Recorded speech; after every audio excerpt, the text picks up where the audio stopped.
partnerships in history. When we think of great partnerships, names come to mind like Romeo and Juliet, Fred Astaire and Ginger Rogers, the Wright brothers. Great partnerships fill our great history. From as far back as Adam and Eve, these dynamic duos have done great things together. But what makes a partnership great? Through thick and thin, they understood their roles and stuck to them. Did Juliet climb into the balcony? No. Did Fred Astaire wear the dress? No. Did the Wright brothers squabble over who flew first? Maybe a little. Nonetheless, we celebrate these dynamic duos because of their undying devotion, not only to each other, but to the parts they play. So take heart, know your role, and never lose sight of the next step forward.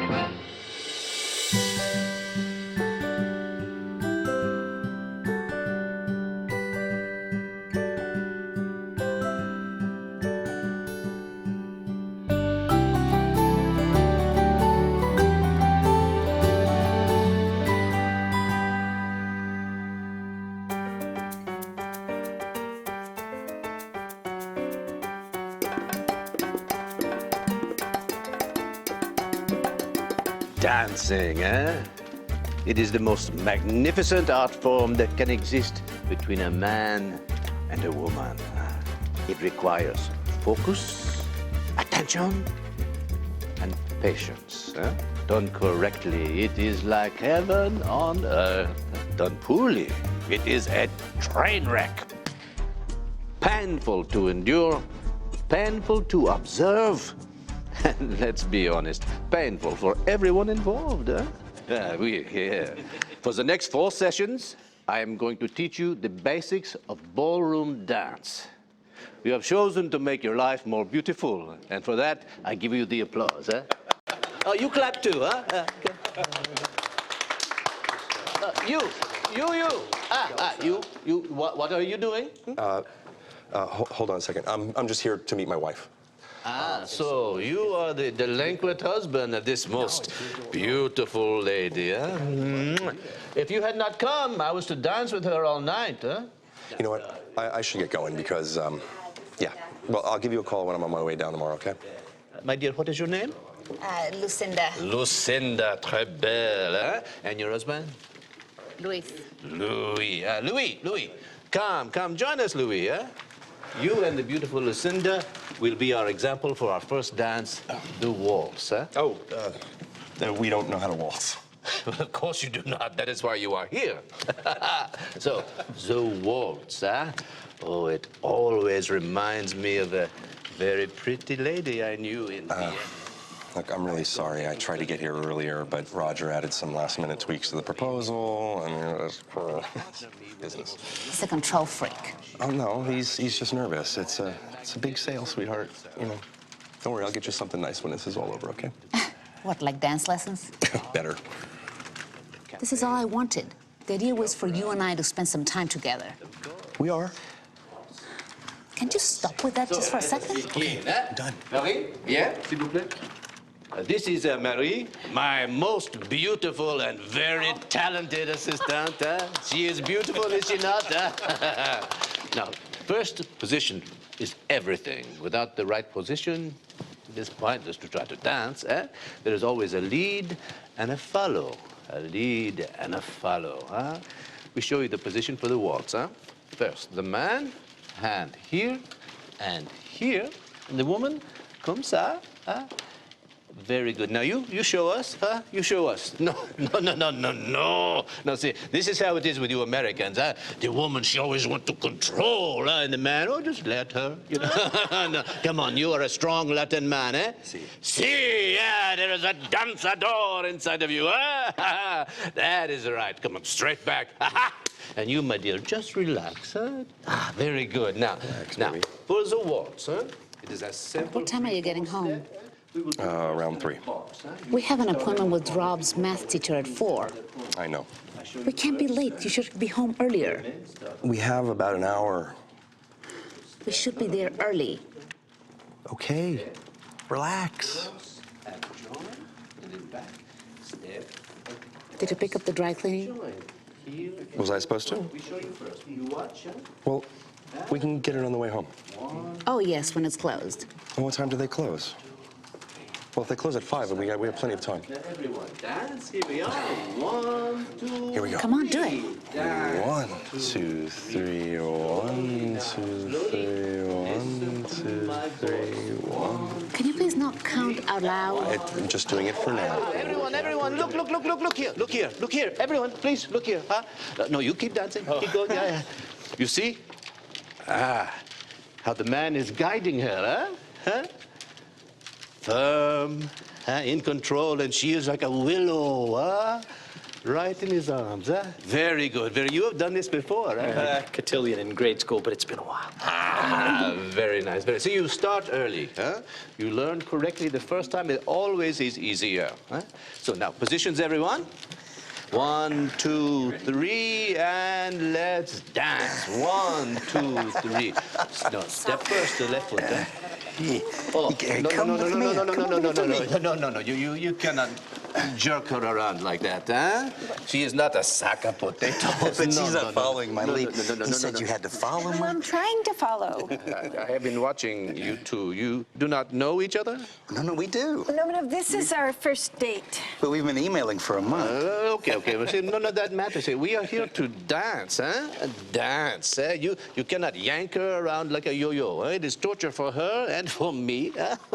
So you must treat her kindly, gently, huh? Waiting on her. Otherwise, voila, this may happen to you.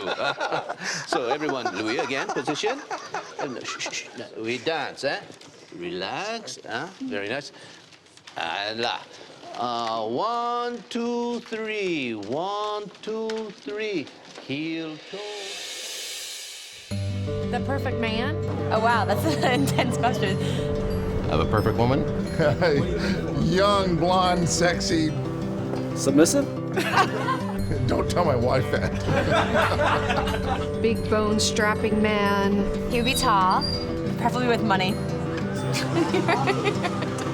Brazilian. And have to go to the gym, which I forgave you for. What would they look like? I don't care.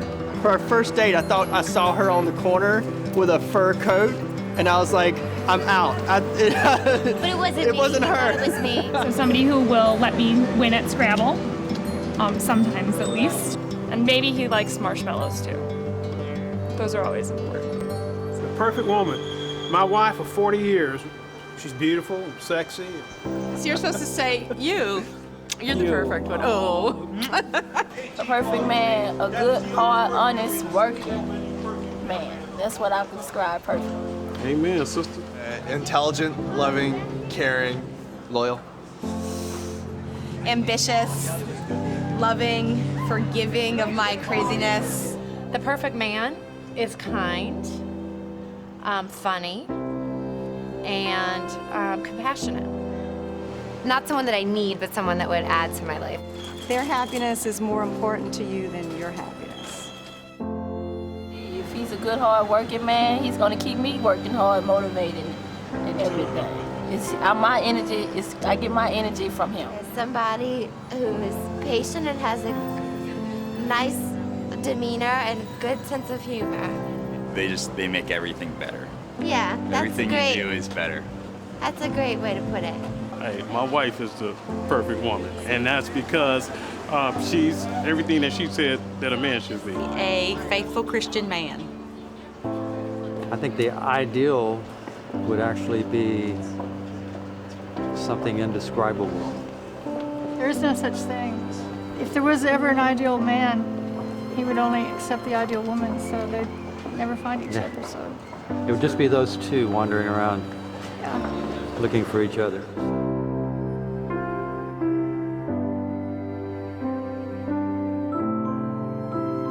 One of my biggest concerns about what's taking place in our culture today is that we're allowing the world to create a gender blender when it comes to the roles and responsibilities of husbands and wives in the marriage relationship. Husband-wife relationships, I find today, young couples are coming from some pretty jumbled up ideas, and the idea of 50-50, the idea of, a complete selfishness of I'm going to have my career, I'm going to have my career, we're going to do our thing. These parallel tracks will cross from time to time in life. unfortunately, you can't do it. We often say a person that says, I'll meet you halfway is a poor judge of distance. There's no way you can have a 50-50 relationship. There's no equality in this thing. To die to self requires a completely different mindset for marriage. And I think this is what contributes to most marriages failing. When two people are on a horse, one of them has to be in front. One of them has to have the reins. Now, it doesn't mean that the other one can't reach around and also hold the reins as well. But you know what? One has to ultimately be the go-to person in tiebreakers to decide which way we go. And when you're on a horse, one person wants to go one way, the other person wants to go the other. That's not a picture of oneness. The world's view of equal thing, everybody's got the same thing, it's unfortunate. We have equal value, but we have distinct roles. You know, it's interesting that in a biblical perspective, the commitments that are made to each other are the same. The commitment, first of all, to monogamous marriage, to holding each to the other, that's equal, that's the same. But you notice there's an immediate distinction. There's a distinction in Genesis 2. It's Adam who names Eve, even as Adam named the animals. Now, his relationship to Eve is not the same as his relationship to the animals, but there is still an issue here in which it's Adam that names Eve. Eve does not name Adam. Christensen said, God did not take the woman from Adam's head, that she should rule over him, nor from his feet, that he should trample her, but from his side, to be beside him, underneath his arm, to receive his protection and his love.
slow.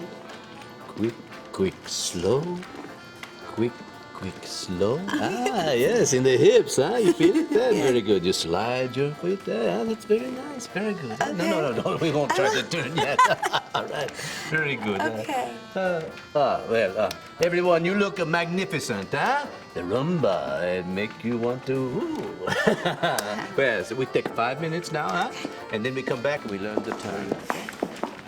Louis, I tell you, you do not dance with her, someone else will, huh? Marie, please catch Louis up before we start again.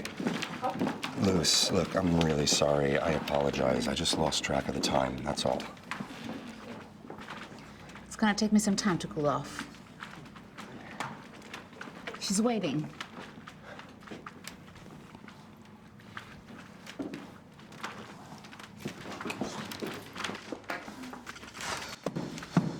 May I? Oh, yes, of course. It's Wanda, right? Yes. I'm sorry about that. It was. Oh, don't. He's been traveling a lot lately. You know, it's a new position at work. 3 regions became 1, and he got it. He must be good at what he does. Oh, he is. He's just been traveling a lot lately. That's what happened with my husband. Really? Got a promotion, started working more, traveling more. Soon he was gone almost every week. Ended up having an affair with a stewardess. You mean Bart? Oh! No, that's Bart. We're just old friends who do things together to keep from getting lonely. We took a cooking class before this. Now, my husband and I divorced almost 3 years ago. Oh, I'm sorry.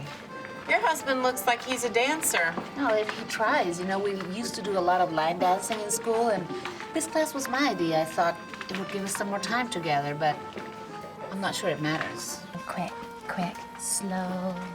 Quick there. Yes. Getting it. Smooth. That's it. There you go. That's good. Keep your arms strong. Oh, I'm sorry. I'm sorry. That's nothing. Sorry. Really, no. I have to dance with some real gorillas out here. It's fun. I'm just an orangutan. No, that's not it. You've got the right feel for it. You could be very good. Yeah. Good. So a chimpanzee? No. To be a good dancer, you need to be confident. Yeah. But gentle. Mm-hmm. That's what I always wanted. Look at them. Do you know they're engaged? Really? Yeah, getting married in June. Kind of romantic, isn't it? Check back in 5 years and see how romantic it is. Bart is an anti-romantic. That's why you like me, isn't it?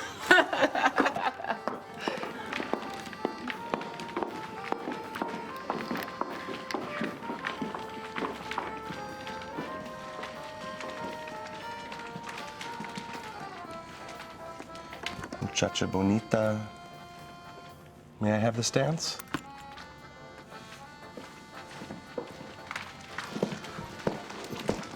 Do you still love me? What? Why would you say that? I don't know. You show up late for this even when you know it's important for me. You spend more time at your job than you do with us, and now you're gonna start traveling more and spend even less time with us, and eventually you'll run away with a stewardess and leave me. What? That's impossible. I mean, you know how I hate to fly. See, you don't even take me seriously anymore. Oh, that wasn't very nice. Luce, I'm sorry. That wasn't very nice. I'm sorry, okay? Look. Of course I love you. Luce, I'm gonna be spending a lot more time at home, okay? Oh, really? And I'm gonna be traveling a lot less. Really? Yes, and there won't be any more traveling than this. And how is that gonna happen? Well, because I already have the largest region in the company right now. I can't travel any more than I already am. I'm so tired of you always telling me this, and then it never happens. I promise. I believe it when I see it. Luce, I'm here right now. Come on, Luce. You know, if I'm talking to a young man who's about to be married or is newly married, I would say to him as plainly as I could, your charge, your duty is to love your wife. The way that you will have a blessed marriage is just to give. Your assignment as a husband is to deny yourself and love your wife as Christ loved the church. It's a lifetime assignment. It's one that demands numerous efforts and undoubtedly many failures. But your assignment is to love your wife because that's the woman God gave you, and that's your responsibility as a husband to nourish and cherish her. And so, if I'm going to love my wife as Christ loved the church, that means I've got to know her. I got to pay attention to her. I got to nurture her. I got to deposit in her life more than I withdraw from her life. I've got to make sure that I'm lovingly coming alongside of her and helping her to fill in the gaps and the deficits that she feels. And that's my role. I think that Ephesians 5:23 also says the husband is the head of the wife as Christ is the head of the church. And that word head, as I've published 133 pages of scholarly articles about that Greek word kephale, meaning head, it means one in authority, one who has the responsibility to take the primary leadership role in the marriage. That should never be done harshly. It should be done with full respect for your wife's equality in the image of God, but it's a responsibility that falls to you. Is the husband who, just like he looks at his favorite sports team and says that, oh, I know that they need a new point guard, or they need a new quarterback next year to be successful, or they need to do this and that. And he's always assessing his marriage and his family, saying, this is what we need. And he'll sacrifice to do it. There is a burden of initiative that he needs to take up that should be reflected in the way that he leads in the home.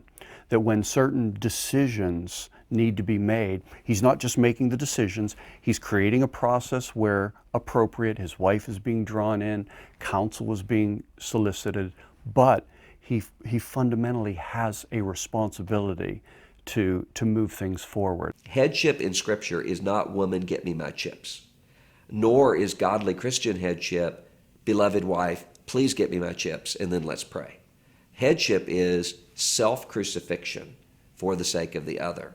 Servant leadership doesn't mean that your wife is happy with the decision. Servant leadership means that your wife 20 years from now is happy with the decision. A man is to be a strategic thinker, to say what is going to be in the best interest of my wife and how do I disciple my wife and children toward that end.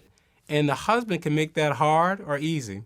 So I would tell any man in front of me who feels like his wife isn't submitting to him, I say, are you loving her the way Christ has loved the church? Do that, and you'll make what is hard for her to do easier. My role is not to be domineering with Karen.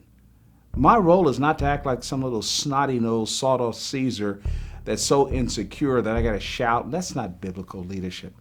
But my role is to live to make her great, to empower her in such a way that her sails are always full of fresh air.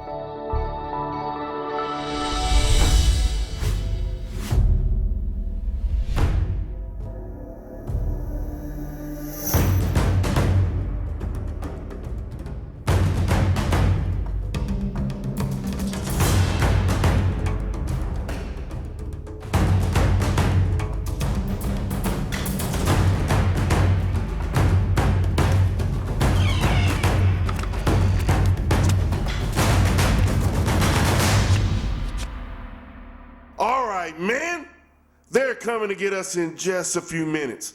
Are you men ready? Yes, sir. Are you men ready? Yes, sir. Right.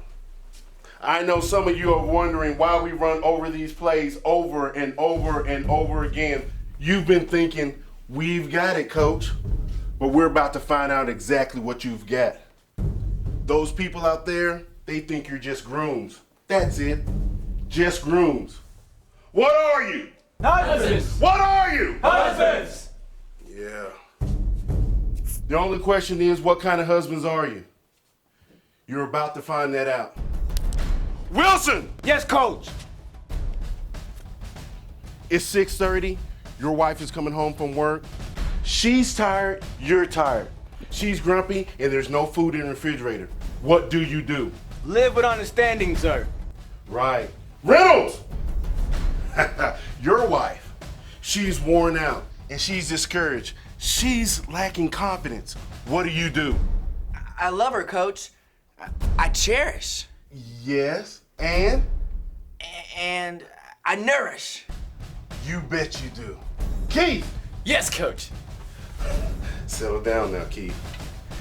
the middle of the night and you hear a noise? I protect her, Coach. Okay, Keith.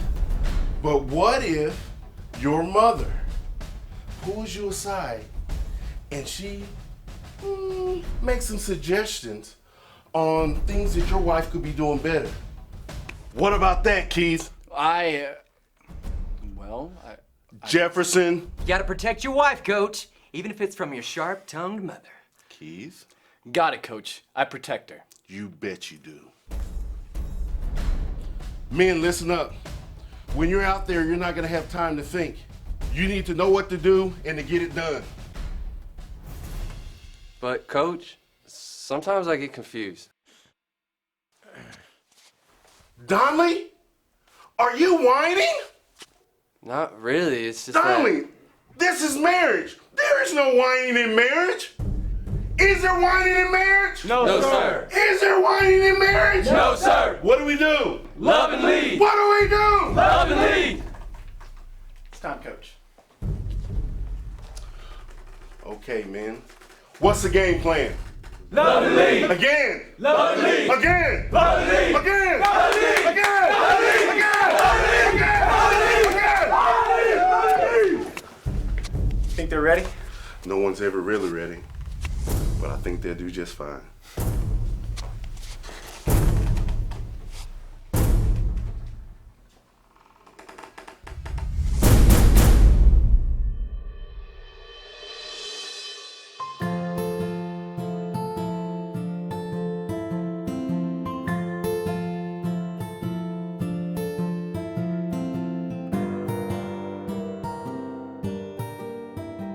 Phoenix, Arizona is home to Dr. Wayne Grudem and his wife, Margaret. Since 2001, Dr. Grudem has served on the faculty at Phoenix Seminary. Prior to that, for 20 years, Dr. Grudem chaired the Department of Biblical and Systematic Theology at the Trinity Evangelical Divinity School in suburban Chicago. He has helped translate the English Standard Version of the Bible, and his systematic theology has sold more than 300,000 copies worldwide.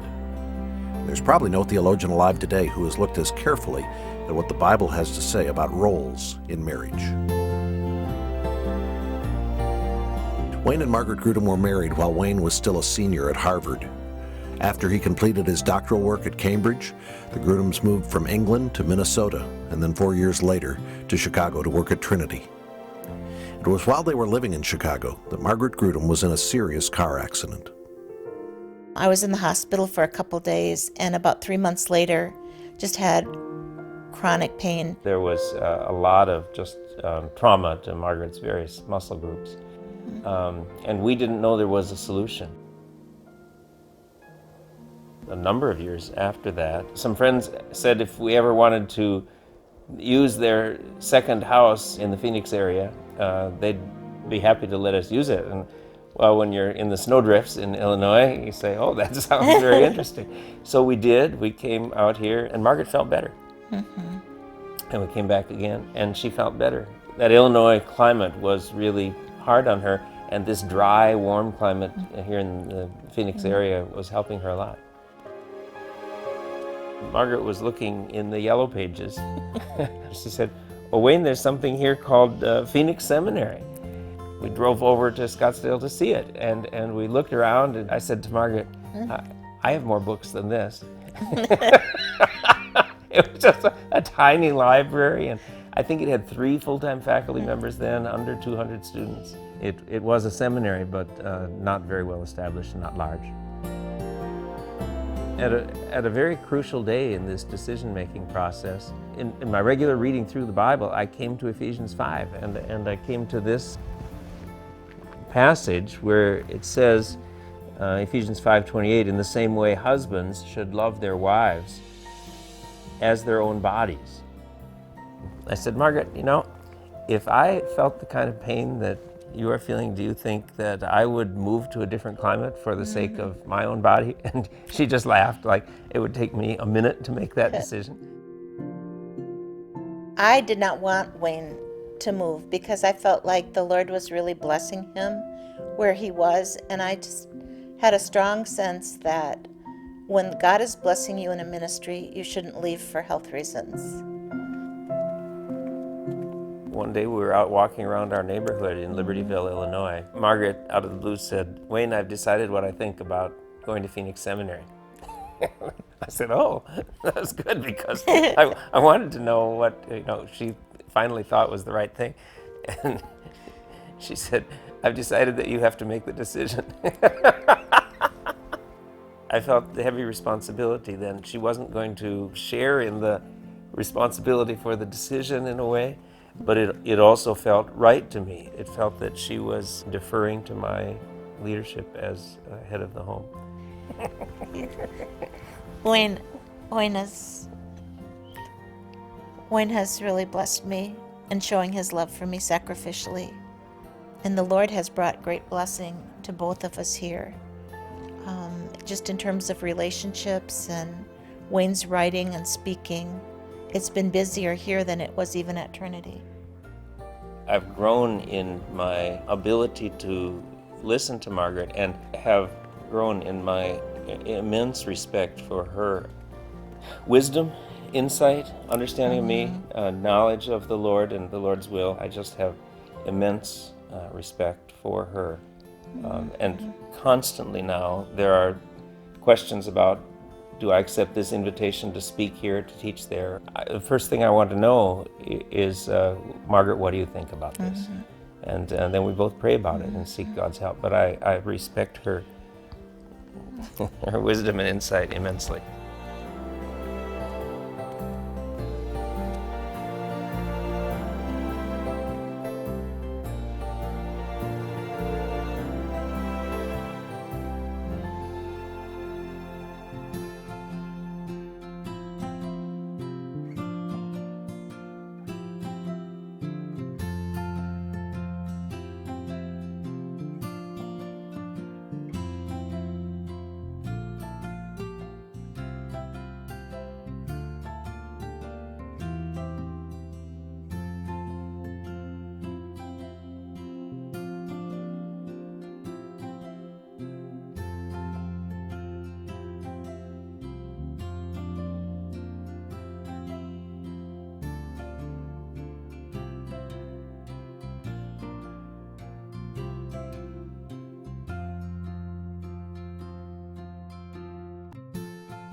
I want you to know I feel your pain Oh, yeah. and I love you. It doesn't matter. Oh, good. Well, I love you too. But you don't always feel my pain.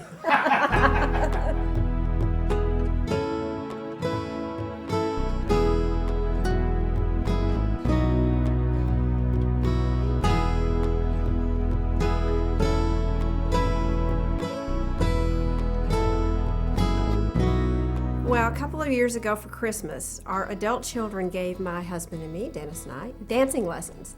And I have to tell you, I was absolutely thrilled. My eyes lit up and I went, oh, how fun, dancing lessons. And Dennis kind of looked at it and he had this real skeptical look on his face. What was so fascinating about this is that I thought that I was the one who really had this down because I used to love to dance. But I married someone who has 2 left feet. And we never did much dancing, except for once on our honeymoon. We did one of those rock, back and forth, slow dances. And that was it. So we went to our first class, and the very first thing the instructor said to us, she said, rhythm is learned. And I thought, really? I don't think so. One of the examples that she had us practice was for the women to follow the man's lead by closing our eyes. So closing my eyes, I had to rely on feeling the movement that he initiated. I had to pay attention to that feeling and respond to that initiation of direction. And I was trying to influence his direction a lot more than I thought I was, because I thought I was smarter in dancing than he was. I realized by doing that I wasn't really following like I thought I was. I was really trying to help him lead all this time. And I think I'm like a lot of women, we kind of like to be in charge and we kind of like to know where we're going. And you know, I don't think following is ever easy in any marriage. And I don't think it's dependent on the strength of the husband. And I am married to a very strong man. But he likes to say that he married a very strong woman. And he's right. And so that strength often is in competition, mine against his. And following is an art form. Dance is an art form. And you have to really be in sync in order to dance well. It takes years of practice, years of work, years of interacting as a husband and a wife to perfect that relationship of him being the leader and me being the follower. It's not always pleasant because we're pulling at each other. He's pulling one way, I'm pulling the other way. And I may not want that particular move in the dance when he suggests it or when he sort of leads this way. I may not be quite ready for a twirl or a turn or something like that. But in those times in our marriage, we have to up the communication. We have to raise the level of engagement between us so that I understand why he's wanting to go one way and he's understanding why I want to go another way. And we always work to come to a compromise or to come to an agreement. But it works. If I follow, it works. Was drinking out of that. The math tutor isn't working. It's all right. I say we take away his bike. Oh, here comes that now. That's such a nice shirt. Something to shoot for. You want to bribe our son to get good grades? I like the message that sends. Excuse me, Randall has dropped some salsa in his shirt. It's not a big Do you deal. have a clothing wipe or a stain pen? Okay, let me look. No, we don't want Here. it to set. Well, I've got a lot. Robbie's not good at math. You know I was never good at math. Oh, remember that night that we stayed up all night? You helped me study. We had to get 2 cartons of ice cream. Luis, you never intended to study. Thank you. I've always been really good at math. 780 on my SAT. Only missed 1. I didn't miss any. You got an 800? This should have tetradecene 1 in What it. do you suggest, Mr. Chocolate Ice Cream? Well, I think we need to get him something. Tell you what, let's tell him. We'll get him a computer if he gets a B or higher. And then we can just let him figure it out from there. What kind of computer? I don't know. Isn't that like rewarding failure? Mac or? Oh, trust me, it's about motivation. I think it's a good It idea. still feels like a bribe to me. Loose. It's an incentive. Everybody responds to incentives. Oh, they do? They do. Oh, they're cute. I like them. This is the place where everyone can make a mistake, huh? Huh? See? No. If you start smoothly, gently, everything will come out fine in the turn, huh? Huh? See, everyone loves the swing dance. We're going to jump around and have fun, huh? But there is danger lurking behind every corner. Oh yes, I personally have seen a shoulder be ripped right out of the socket joint. Yes, it is not a pretty sight. Huh? So when they do the turn, the man must lead gently, and the woman must follow. Otherwise, you may hurt yourself. Randall, you especially be careful. Bon. All right, everyone, music please, Smaller steps. Triple step, back step, triple step. What's not that? Thank you for doing this. Luce, you don't have to thank me. I love dancing with you. You're not tired of me? I can never get tired of you. I'm trying to control Rob too much. Boys sometimes respond better to gentle encouragement. They do, don't they?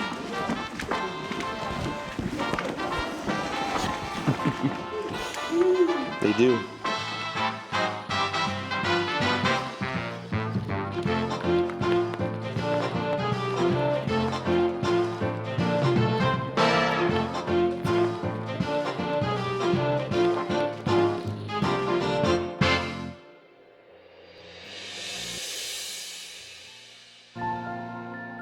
You know, the role of being a helper as a wife is really a wonderful position, and there are so many nuances to it that make it really a beautiful role. But there are lots of times when I, as a woman, wish that wasn't what I was supposed to do. I really like to lead, frankly. One of the ways that she glorifies God, that she exalts God in her life and in her marriage, is by manifesting a willing followership of her husband's leadership. And not just in a mindless way, but in a vigorous, robust, feminine way that really comes alongside of him as a partner, but also recognizes that there's one in this marriage that's responsible to provide leadership, and that's not me. I can follow with a crummy attitude, and it's just not going to work so well. We may get in the car and go where he wants to go, but it's not going to be pleasant because my heart's not right.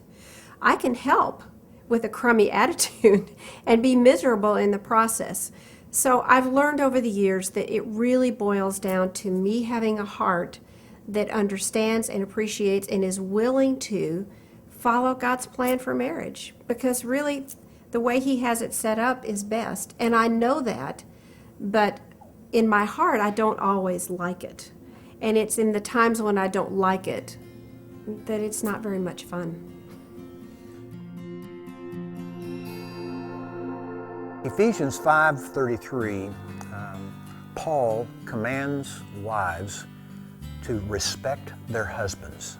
I don't personally think there is a more powerful attitude that a wife can have toward her husband than respect. I have 3 sons, and one thing that we like to do as a family is eat pizza. And we pretty much order it the same way. We order pepperoni pizza with extra sauce. And my husband has the responsibility of calling in and ordering the pizza. Well, for years, I would always have to remind him, don't forget to ask for the extra sauce. We hopped in the car with our 3 boys. They were 8 to 12 at that point. Drove to the pizza place. Bruce went in to get the pizza, and he came out with 2 boxes. And on top of the boxes, there were these 2 containers of sauce. I said, oh, I see that you forgot to ask for the extra sauce again. And from the very back of the car, our 8-year-old pipes up and says, you idiot. I was stunned. I couldn't believe that he was calling Bruce an idiot. We never called each other names. I never let the boys call each other names, and I never, ever called Bruce an idiot. But I didn't have to, because the boys knew exactly what I meant by my tone of voice. Proverbs tells women that the wise woman will build up her house, but the foolish one with her own hands tears it down. And I think own hands and own words sometimes could be kind of parallel there, that we tear it down with our mouths, and we can tear down our husbands just boom, like that with a word. And yet if I encourage him and love him and speak blessing into his life, it's like he goes out and faces the day stronger and more able and more capable and more godly. And I have a powerful influence, and women have powerful influence in the lives of their men. I think it's a wise woman who would make a list of what 4 or 5 things really communicate respect to her husband. And make that list, practically work it out, and talk about, as a couple, how she can really demonstrate that respect to her husband in tangible, powerful ways.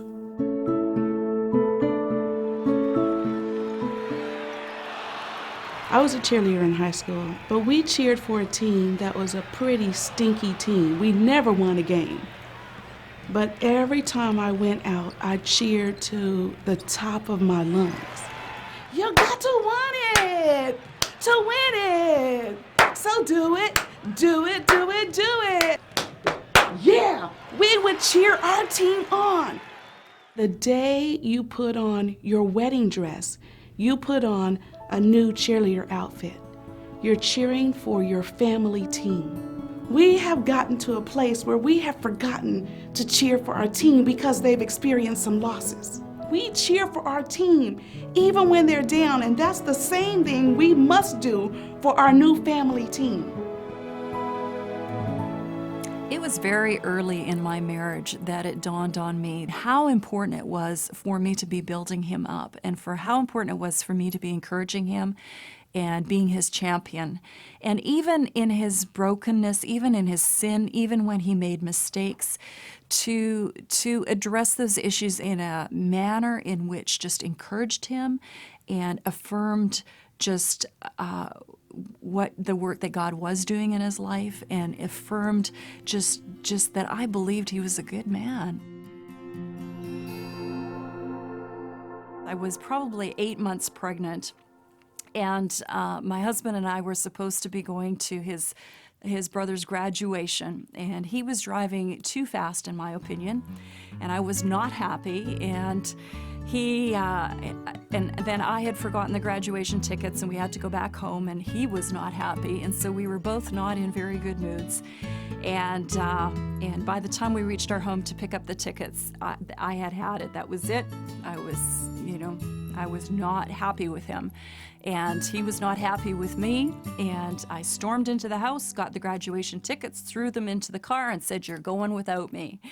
And at that point in time, he said, "Mary, get into the car." And I was like, he's giving me an order. And I crossed my arms and I said, "No." And he said, "Mary, get into the car." And I remember at that particular point, and that was a real crisis moment for me, because at that point, the Holy Spirit started like this in my ear and convicting me. And I remember having this discussion with God going on in my head and in my heart, and knowing that, yes, the Bible says that wives are to submit to their husbands, and Brent is being totally unreasonable at this moment. He's being totally unloving at this moment. I am totally right and he is totally wrong, and yet am I going to get into the car? And it was one of those moments where it really did define the path that I was going to take for the rest of my marriage and for the rest, really, of my life. I finally said, "Okay, God, that's it. All right, yes, I will obey you." And got around and got in the car and turned to Brent and said, "I hope you know that I'm doing this for God and not you." Submitting in Scripture isn't agreeing to those things with which one agrees. That's not submission. That's agreement. Submission means following leadership, including in areas in which you would say, "I actually know better how to do this than he does." Even though I am a very strong woman and very opinionated and very intentional and strong-willed at times, the Lord draws out who I am. He doesn't violate my personality. And submission doesn't violate my personality as a woman. And this is the thing, I think that as we are more conformed into the image of Jesus Christ, we discover that responsiveness as women feels good, and it is actually more of who we are.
Promenade. NGO. Beautiful tea. You're very accomplished, very professional, huh? You have had a very good teacher? Oh, no. Yeah. Thank you. No, very nice. Very nice. Everyone, I told please. Terry that what I really wanted to do was different types of ballroom dancing at a reception, especially the tango. He thought I was joking, but here we are. Oh, you two are great dancers. I love watching you. It's all her. I just try not to step on her feet too much. All right. Everyone is well rested, no? Now it is our last time to experience heaven on earth with the tango, huh? That is, unless you sign up for the next level, which starts in 2 weeks. Merci, ma chère. So, allons-y. T-A-N-G-O. Remember, man, you must lead, but if you lead, you must know where you are going, huh? That way the woman can't follow. No. Hey, take it easy. Sit over here, come on. Are you okay, huh? Yeah, I think I just tried to go a little too fast. Oh, no. You know the tango. You twirl, and sometime this thing happened. Yes. Okay, have a seat here. You were not unhappy with everything. No, she's fine. She's fine. We just need to get some ice on it. It was me. I was paying attention. Oh, c'est terrible. I was having too much fun, I guess. Oh, no. Feels like a grade 1 sprain. I do not know what that means, but it looks like you are in very good hands, huh? Okay. So I leave you now. Thank you. Okay, thank you.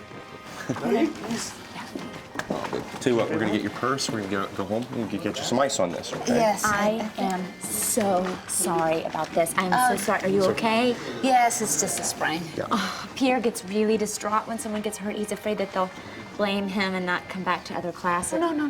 Tell him it wasn't his fault. I just stepped wrong. And, we can't come to the next class because... No, we can. Sign us up. When is the next class? No, what about your working? Let me worry about that. Next class. It starts in 2 weeks. We'll be there. Sign us up. Great. Oh, good. Pierre will be thrilled. He liked you both a lot. Okay, yes. Yeah. Okay. Thank you, Marie. Yeah, I'm sorry again. Luis, you don't have to do that. I want to. I like dancing with you. Okay. Look, I'm gonna get your purse here. Okay, you just sit there for a second. Okay. Okay, put your weight on your other foot, and then Okay. on me. There we go, sweetheart. Okay, right. we're gonna go home. Take it easy. It's okay. Yeah. You know what we're gonna do? We're gonna go home. We're Yeah. gonna get Robbie, and we're gonna get you lying down. Okay, and we're gonna have family Yeah, night. I think I'm gonna feel better lying down. Maybe we can get some ice cream on the way home. Well, you know I like ice cream. Yes. Oh, take it easy. Yeah, this level 1 sprain thing. I think Grade 1 sprain. Right. Grade 1 sprain. I think. Bye. Bye.